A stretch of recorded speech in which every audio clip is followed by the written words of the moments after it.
पितृपक्ष की शुरुआत भाद्र मास के शुक्ल पक्ष की पूर्णिमा तिथि से होती है और अश्विन मास के कृष्ण पक्ष की अमावस्या तिथि तक पितृपक्ष रहता है। पितृपक्ष को श्राद्ध पक्ष के नाम से भी जाना जाता है।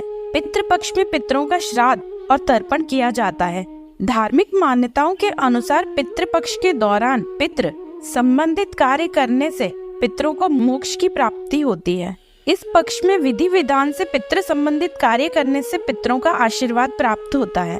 ज्योतिषाचार्यों के अनुसार सुबह स्नान पूजन के बाद पितरों को तर्पण के साथ पिंडदान करना चाहिए। हथेली भर अनाज का पिंड जौ के आटे, खीर या गाय का दूध की खोआ बनाकर उसे पितरों को अर्पण करना चाहिए।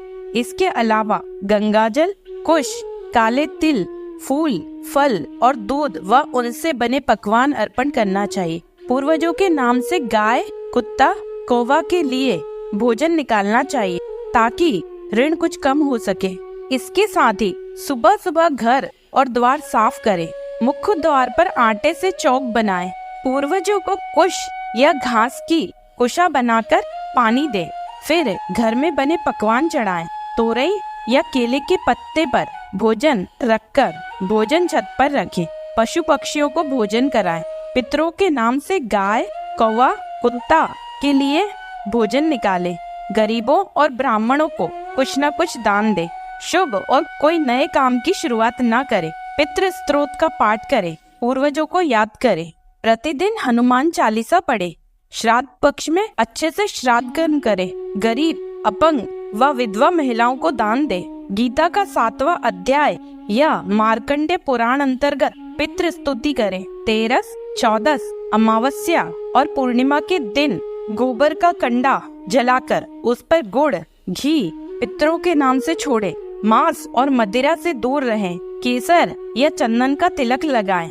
गया में जाकर तर्पण अथवा पिंडदान भी कर सकते हैं। इससे भी पितरों को शांति प्राप्त होती है। पानी रखने के स्थान पर पितरों के नाम का एक दीपक अवश्य जलाएं और यह दीपक तिल के तेल का जलाना चाहिए। श्राद्ध पक्ष में तुलसी जी का यह उपाय करने से भी पितृ प्रसन्न होते हैं। पितृ पक्ष के दौरान तुलसी के पास एक कटोरी रखनी चाहिए। इसके बाद उस कटोरी में गंगा जल डालना चाहिए। गंगा जल डालते समय 5 से 7 बार पितरों का नाम लेना चाहिए और भगवान भोलेनाथ का ध्यान करते हुए इस पानी को घर के चारों तरफ छिड़काव करना चाहिए और बचे हुए पानी को तुलसी में डालना चाहिए। ऐसा करने से तर्पण के समान फल प्राप्त होता है और घर से नकारात्मक ऊर्जा समाप्त हो जाती है। तुलसी का यह उपाय एकादशी और रविवार को छोड़कर कभी भी किया जा सकता है। पितरों को प्रसन्न करने के लिए 4 जगह अवश्य ही दीपक जलाने चाहिए। पहला, पितरों की तस्वीर के पास। पितरों की तस्वीर को इस समय साफ करके उनके नीचे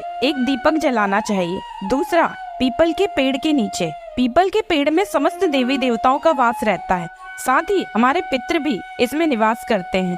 खासकर पितृ पक्ष के दौरान जब पूर्वज धरती पर आते हैं तो पीपल के पेड़ में इनका निवास माना जाता है। ऐसे में अगर पितृ पक्ष के दौरान पीपल के पेड़ के नीचे दीपक जलाते हैं तो पितरों की कृपा आप पर बरसती है। ऐसा करने से पितृ आपको सही मार्ग दिखाते हैं और जीवन में आपको सफलता प्राप्त होती है। तीसरा, अपने घर के मुख्य द्वार पर। आज के समय में बहुत से लोग अपने घर के मुख्य द्वार पर दीपक लगाते हैं। पितृ पक्ष के दौरान घर के मुख्य द्वार से ही पितृ घर में प्रवेश करते हैं, इसलिए पितृ पक्ष के दौरान घर के मुख्य द्वार पर दीपक अवश्य जलाएं। यह कार्य आप पितृ पक्ष के हर दिन कर सकते हैं। घर के मुख्य द्वार पर दीपक जलाने से आपके जीवन की नकारात्मकता दूर होती है और साथ ही पितृ प्रसन्न होते हैं। चौथा दीपक, दक्षिण दिशा।